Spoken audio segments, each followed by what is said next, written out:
আসসালামু আলাইকুম। কেমন আছেন সবাই? আশা করি সকলেই ভালো আছেন, সুস্থ আছেন। আমরা সকলেই তো জানি যে কোনো বোলারের জন্য এক ম্যাচে 5টি উইকেট নেওয়া স্বপ্নের মতো।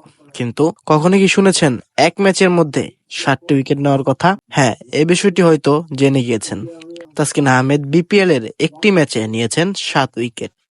কিন্তু এটা হয়তো জানেন না, তাসকিন আহমেদ 7 উইকেট নিয়ে করে ফেলেছে একটি রেকর্ড। তার আগে এক ম্যাচের মধ্যে 7 উইকেট নিয়েছে মাত্র 2 জন, এবং তাসকিন আহমেদ হচ্ছে এর মধ্যে 3 নম্বরে। বিপিএল এ 7 উইকেট নিয়ে ঝড় তুলেছেন তাসকিন আহমেদ।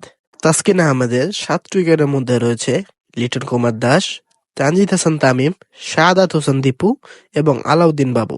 তাছাড়া তো রয়েছে অন্যান্য বিধ্বংসী ব্যাটাররা। আপনার কি মনে হয় তাসকিন আহমেদের এই রেকর্ড কি কেউ ভাঙতে পারবে বিপিএল এ? যদি আপনার মতামত জানাতে চান তাহলে কমেন্ট বক্সে কমেন্ট করে আপনার মতামতটি আমাদেরকে বলে যাবেন।